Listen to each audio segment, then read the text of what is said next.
मेरी इस नन्ही तार के आगे नतमस्तक हो जाते हैं। ताला चाहे जितना भी कठिन हो, मेरे हाथ में आते ही झुक जाता है।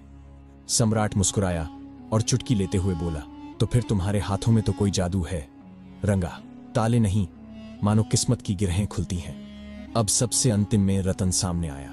उसके चेहरे पर एक रहस्यमयी मुस्कान थी। उसने कहा, मेरा गुण सबसे निराला और सबसे खतरनाक है। यदि मैं किसी को एक बार अंधेरे में देख लूं तो फिर वह लाख छिप जाए, मैं उसे पहचान ही लूंगा। चाहे वह भीड़ में हो, नकाब में हो या दुश्मनों के झुंड में, मेरी नजर उसे पहचान लेती है। सम्राट विस्मय से बोला, तो इसका अर्थ यह हुआ कि अंधकार तुम्हारी दृष्टि को धोखा नहीं दे सकता। तुम तो सच्चे मायनों में अंधेरे के भी प्रहरी हो। अब सम्राट भली भांति समझ चुका था कि ये चारों न केवल शातिर थे, बल्कि अपने अपने हुनर में दक्ष भी थे। किंतु उसके भीतर तो अब एक नई योजना ने जन्म ले लिया था।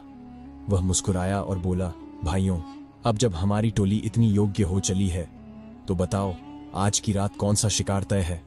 चारों चोर राजा की बातों को ध्यान से सुन रहे थे। उन्होंने अपने अपने कौशल तो खोलकर रख दिए थे, परंतु अब उनकी आंखों में एक संशय था। रतन ने मुस्कुराते हुए पूछा, भाई, हमने तो अपने गुण बता दिए, पर तुमने अब तक कोई बात नहीं की। बताओ, तुम्हारे भीतर ऐसी कौन सी बात है जो तुम्हें हमारे लिए उपयोगी बनाती है। सम्राट ने तनिक गंभीर होकर उत्तर दिया, मेरे भीतर एक अनोखा गुण है। यदि हम कभी संकट में पड़ें, पकड़े जाएं या फंस जाए, तो केवल मेरी आंखों के एक इशारे से सज्जा भी टल सकती है और जान भी बच सकती है। चारों चोर यह सुनकर चौंक गए। फकीरा बोला, क्या मात्र दृष्टि के इशारे से सजा माफ हो सकती है? यह तो कोई चमत्कार जैसा प्रतीत होता है। एक अन्य बोला, यदि यह सच है तो हमारे गिरोह में सबसे अनमोल गुण तुम्हारे पास ही है। तुम्हारे रहते हमें किसी चीज की चिंता ना होगी। राजा ने मन ही मन अपनी योजना को सुदृढ़ करते हुए कहा, छोटी मोटी चोरी से क्या लाभ? यदि जीवन भर चैन से जीना है तो एक ही बार इतना बड़ा हाथ मारो कि दोबारा जरूरत ही ना पड़े। और वह जगह है राजमहल का खजाना।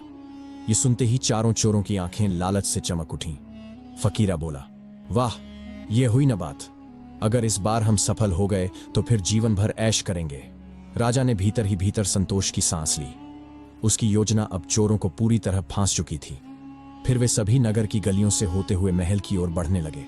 जैसे ही वे महल के समीप पहुंचे, एक कुत्ता जोर जोर से भौंकने लगा। सभी चोर एकाएक सतर्क हो गए। फकीरा ने चमन की ओर देखा और कहा, भाई, जरा सुनो तो, ये कुत्ता क्या कह रहा है? क्या कोई खतरा है?